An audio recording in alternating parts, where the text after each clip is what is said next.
اعوذ باللہ من الشیطان اللعین الرجیم بسم اللہ الرحمن الرحیم۔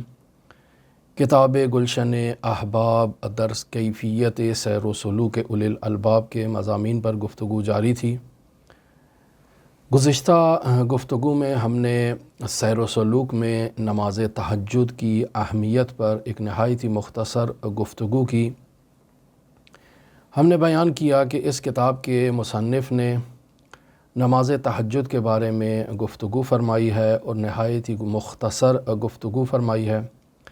بہتر یہ تھا کہ اس سلسلے میں ایک تھوڑا تفصیلی گفتگو کی جاتی، کچھ فقہی احکام کو بیان کیا جاتا، کچھ آیات و روایات کا سہارا لیا جاتا۔ چونکہ موضوع اس قدر اہمیت کا حامل ہے اور صلاۃ اللیل کی سیر و سلوک میں اس قدر اہمیت ہے کہ کل بیان ہوا مرحوم علی قاضی طباطبائی رحمۃ اللہ علیہ، مفسر عظیم الشان قرآن علامہ سید محمد حسین طباطبائی رحمۃ اللہ علیہ سے۔ یہ فرماتے ہیں کہ اگر تم دنیا چاہتے ہو تو نماز تہجد پڑھو،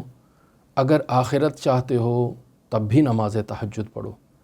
یعنی دنیا کو آباد کرنے کا راستہ نماز تہجد ہے اور آخرت کو آباد کرنے کا راستہ بھی صلاۃ اللیل ہے۔ خداوند متعال سے رات کی تاریکی میں ہم کلام ہونا، گفتگو کرنا، مناجات کرنا، ذکر کرنا، نوافل کی ادائیگی کرنا اس قدر سلوک اللہ کے سفر میں اہمیت کا حامل ہے کہ اس صلاۃ اللیل سے، اس تہجد سے انسان کی دنیا بھی آباد ہوتی ہے، انسان کی آخرت بھی آباد ہوتی ہے۔ لہٰذا مختصراً آپ کی خدمت میں صلاۃ اللیل سے متعلق بیان کرتے چلیں کہ نماز تہجد ٹوٹل 11 رکعات پر مشتمل نماز ہے، جن میں سے 8 رکعت نماز جو ہے وہ نافلہ لیل کے عنوان سے پہچانے جاتے ہیں۔ نماز فجر کی طرح 2 رکعت کر کے یہ 8 رکعات پڑھی جاتی ہیں اور نافلہ لیل کے عنوان سے یہ پڑھی جاتی ہیں۔ نماز تہجد کہہ لیں، نماز شب کہہ لیں،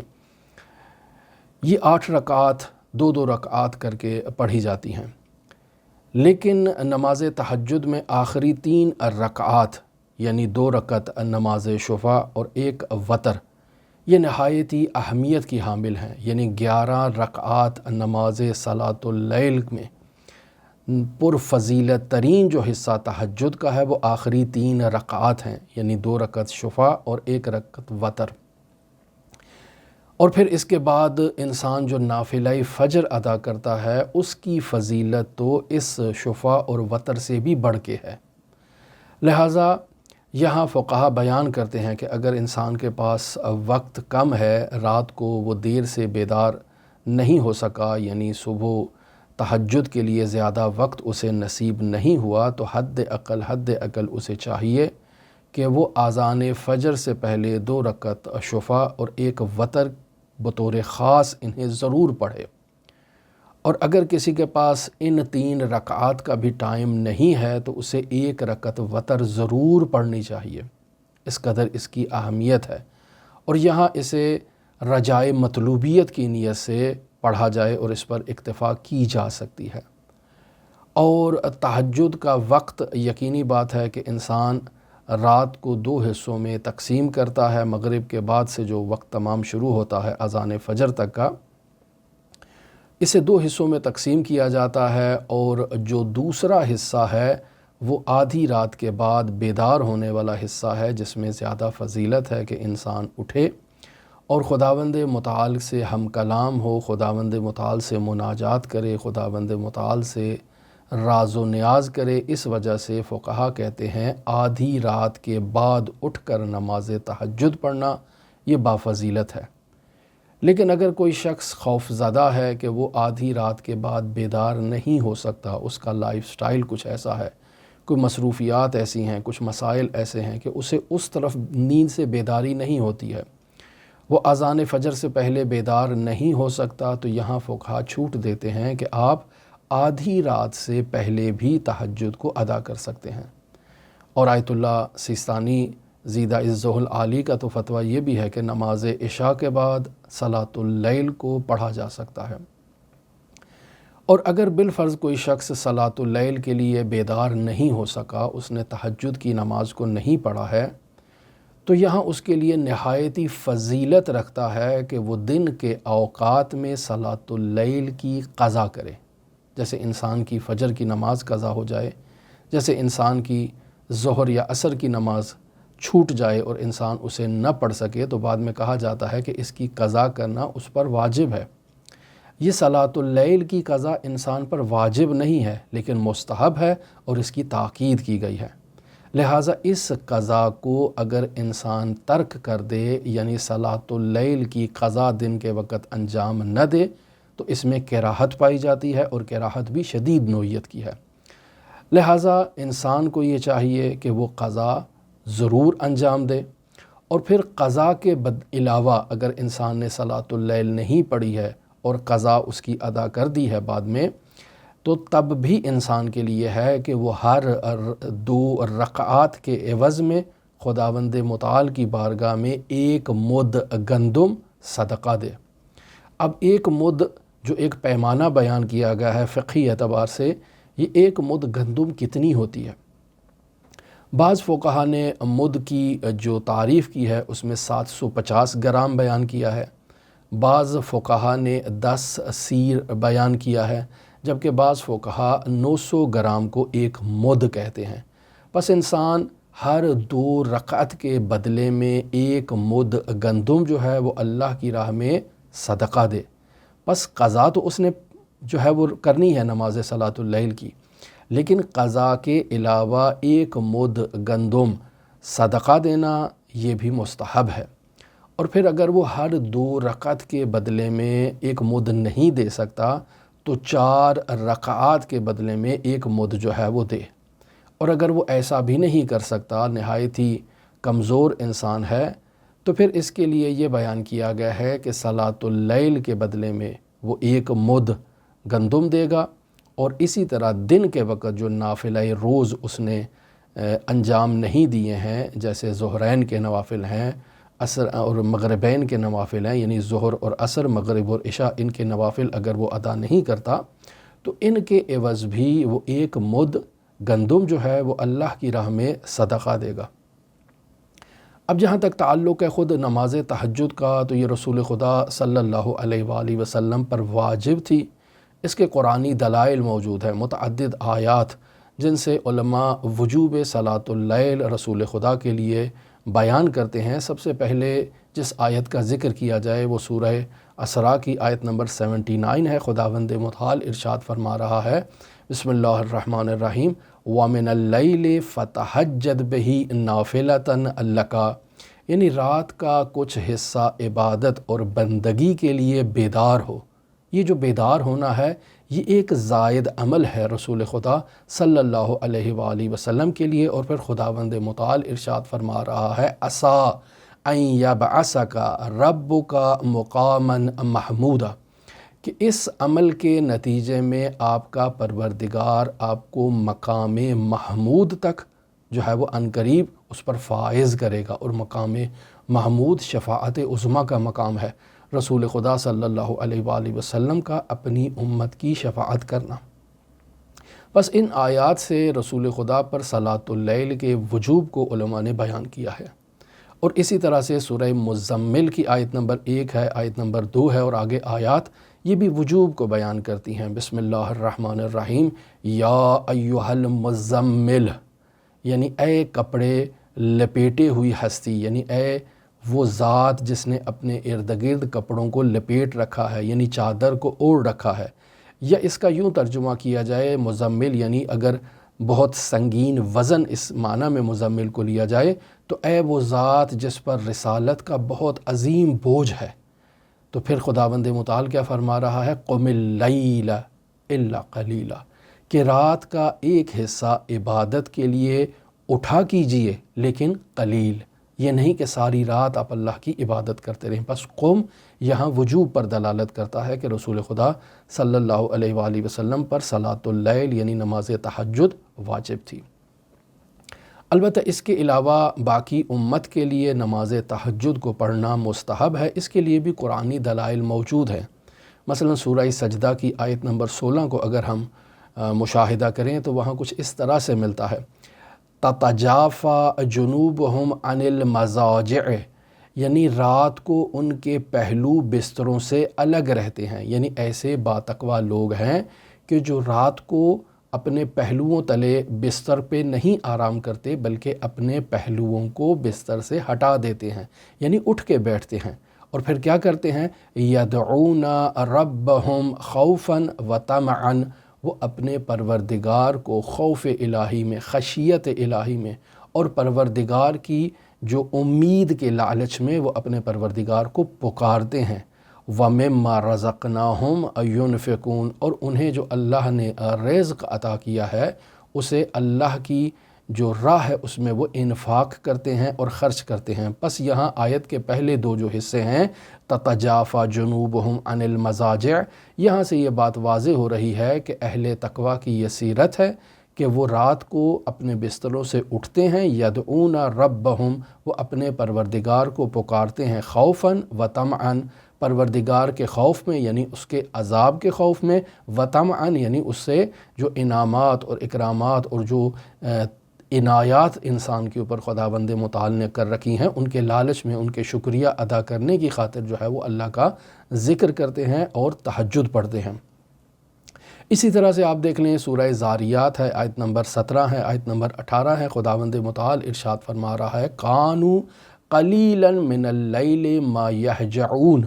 یعنی اہل تقوی کے بارے میں بیان کیا جا رہا ہے کہ وہ متقین لوگ جو ہیں وہ رات کو عبادت کی خاطر کم سویا کرتے تھے، قانوا قلیلا من اللیل، یعنی رات کا ایک مختصر حصہ، ما یہجعون، جس میں وہ اپنے بستروں سے اٹھ جایا کرتے تھے اور اللہ کے ساتھ ہم کلام ہوا کرتے تھے، وبالاسحار ہم یستغفرون، اور سحر کے وقت وہ اپنے پروردگار کی بارگاہ میں استغفار کیا کرتے تھے۔ پس معلوم یہ ہوا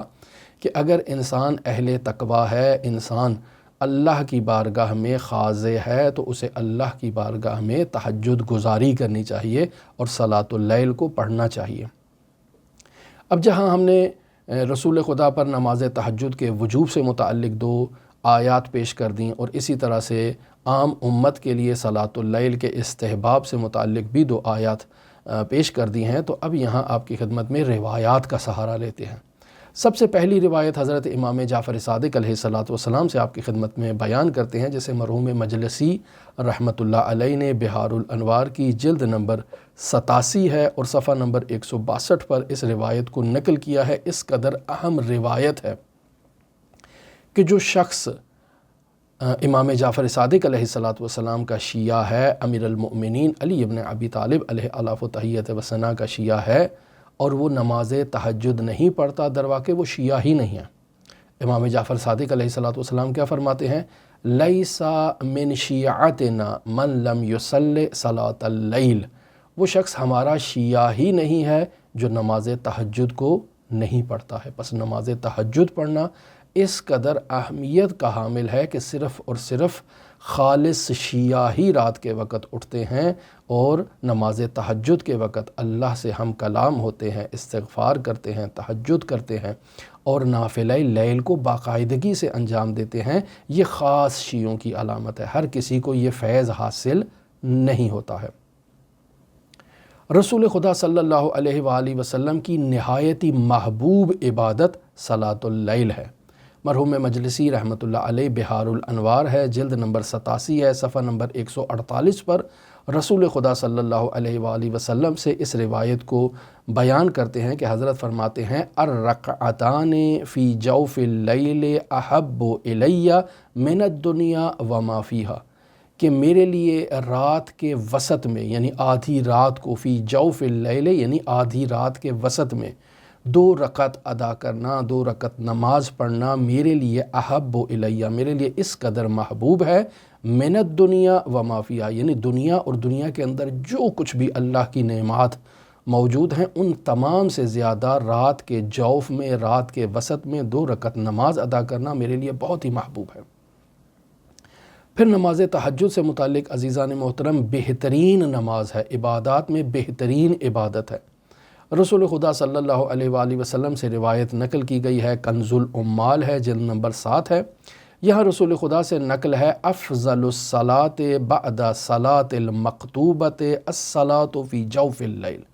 یعنی صلاۃ مکتوبہ یعنی واجب نماز، فجر، ظہر، عصر، مغرب، عشاء، یہ صلاۃ مکتوبہ ہے۔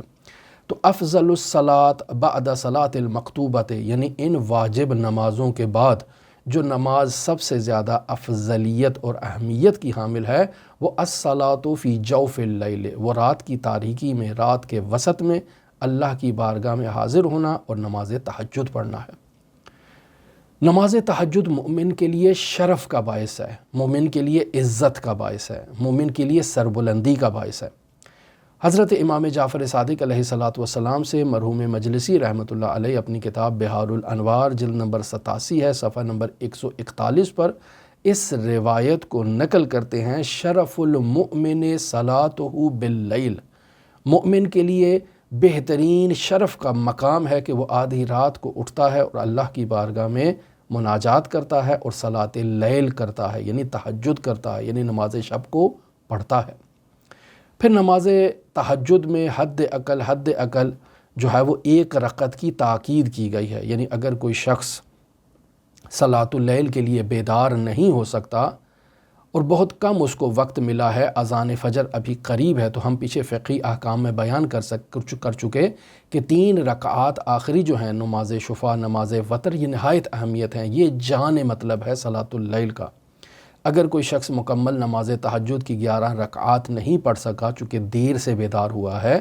تو اس کے لیے یہ لازم ہے کہ وہ حد اقل یہ 3 رکعات ضرور پڑھے، اور اگر 3 کا بھی وقت نہیں ہے تو حد اقل 1 رکعت کو ضرور انجام دے، چونکہ رسول خدا صلی اللہ علیہ وآلہ وسلم تاکید فرما رہے ہیں، علیکم بصلاۃ اللیل، یعنی آپ کے اوپر لازم ہے کہ آپ نماز تہجد کو پڑھیں، ولو رکعۃ واحدۃ، یعنی ولو 1 ہی رکعت آپ پڑھیں لیکن پڑھیں ضرور،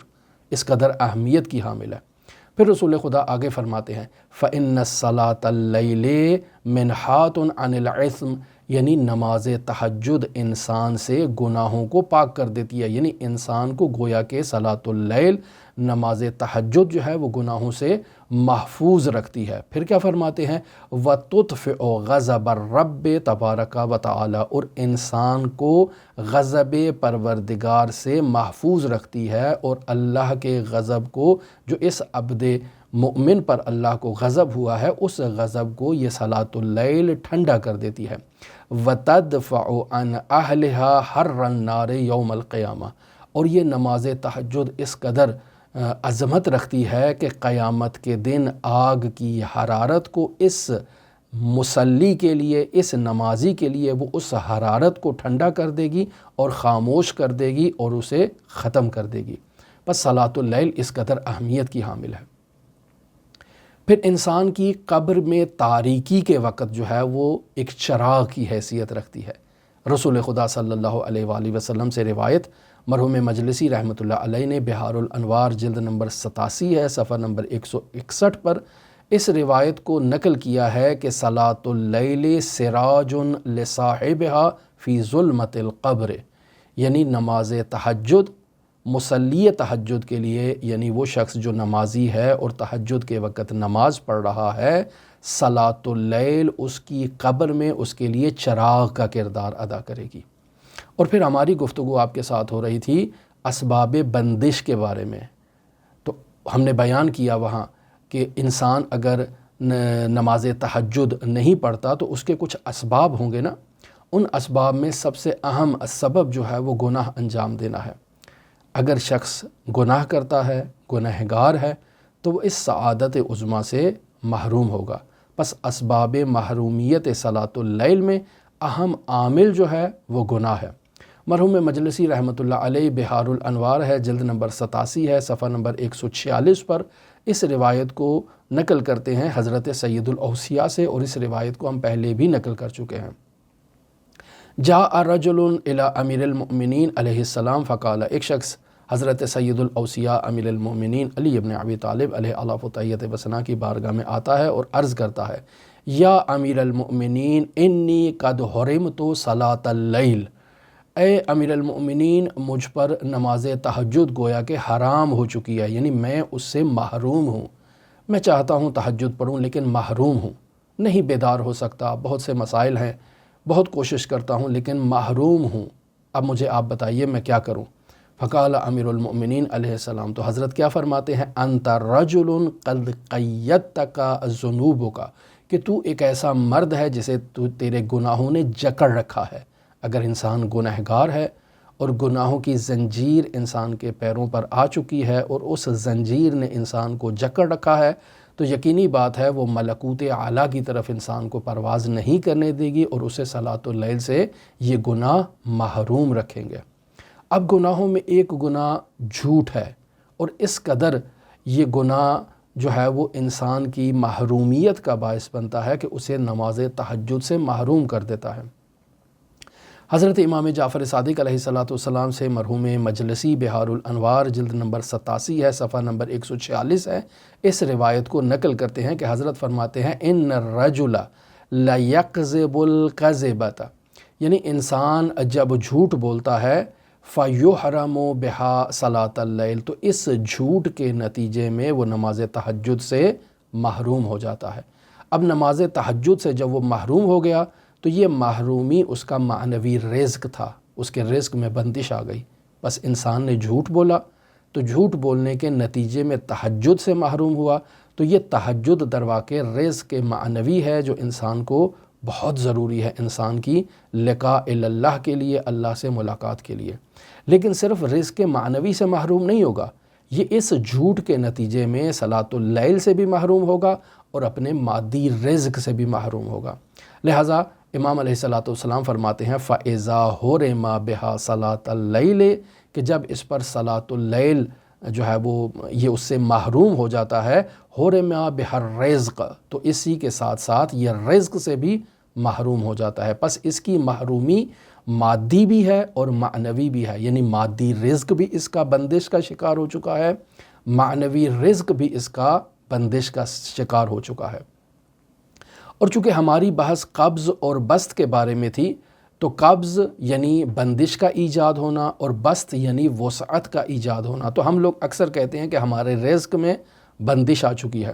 تو حضرت امام علی ابن موسیٰ الرضا علیہ آلاف و تحیت و ثنا 8ویں امام علیہ السلام سے مرحوم شیخ حریاملی کتاب شریف وسائل الشیعہ جلد نمبر 5 ہے، صفحہ نمبر 272 پر اس روایت کو نقل کرتے ہیں کہ صلاۃ اللیل تزید فی الرزق، کہ نماز تہجد جو ہے وہ رزق میں اضافے کا باعث بنتی ہے۔ پس اگر کوئی شخص جوف لیل میں آدھی رات کے وقت اٹھتا ہے، اللہ کی عبادت کرتا ہے، تو دن کے وقت اس کے رزق میں اللہ اس کی ضمانت لیتا ہے اور اس کے رزق میں اضافہ ہوتا ہے۔ پس رزق میں اضافے والی نماز کون سی ہے؟ صلاۃ اللیل ہے۔ حضرت امام جعفر صادق علیہ السلام سے بھی مرحوم شیخ حریاملی وسائل الشیعہ جلد نمبر 3 ہے، صفحہ نمبر 271 پر اس روایت کو نقل کرتے ہیں کہ حضرت فرماتے ہیں کذب من زعم انہ یصلی صلاۃ اللیل وہو یجوع، یعنی وہ شخص جھوٹ بولتا ہے جو یہ گمان کر رہا ہے کہ اس نے صلاۃ اللیل تو پڑھی ہے لیکن وہو یجوع، اور وہ بھوکا ہے۔ یہ شخص جھوٹ بول رہا ہے، یعنی بھوک اور صلاۃ اللیل آپس میں مناسبت نہیں رکھتی ہیں۔ اگر کسی شخص نے نماز تہجد کو پڑھا ہے تو وہ کبھی بھوکا نہیں رہے گا، وہ گمان کر رہا ہے اس نے نماز تہجد پڑھی ہے، ایسا ہو ہی نہیں سکتا ہے۔ نماز تہجد ضامن ہے انسان کی رزق کی اور انسان کے رزق میں اضافے کی۔ پھر لہٰذا بیان کرتے ہیں ان صلاۃ اللیل تضمن رزق النہار، کہ صلاۃ لیل یعنی نماز تہجد دن کے وقت رزق کی ضمانت کرتی ہے۔ اور پھر لوگ شکایت کرتے ہیں کہ ہم قرضوں میں مبتلا ہیں، ہم مشکلات میں مبتلا ہیں، ہمارے قرض ہمارا پیچھا ہی نہیں چھوڑ رہے، تو کیوں نہیں نماز تہجد پڑھتے؟ حضرت صادق آل محمد علیہ السلام سے مرحوم شیخ صدوق رحمۃ اللہ علیہ ثواب الاعمال صفحہ نمبر 42 پر اس روایت کو نقل کرتے ہیں کہ صلاۃ اللیل تضمن الدین، کہ صلاۃ اللیل یعنی تہجد کی نماز جو ہے وہ قرض کی ادائیگی کا سبب ہے اور گویا کہ ضمانت ہے کہ انسان کا قرض ادا ہو جائے گا۔ اسی طرح سے انسان اگر تہجد کی نماز کو نہیں پڑھ سکا، اس سے چھوٹ گئی ہے، تو پھر ہم نے اوپر فقہی احکام میں بیان کیا کہ اس کی قضا کرنا انسان کے لیے ضروری ہے۔ کیوں؟ چونکہ رسول خدا صلی اللہ علیہ وآلہ وسلم سے روایت ہے، مرحوم مجلسی بہار الانوار جلد نمبر 87 ہے، صفحہ نمبر 202 پر یہ روایت ہے کہ ان اللہ یباہی بالعبد یقضی صلاۃ اللیل بالنہار، کہ وہ بندہ جس نے رات کو نماز تہجد نہیں پڑھی ہے،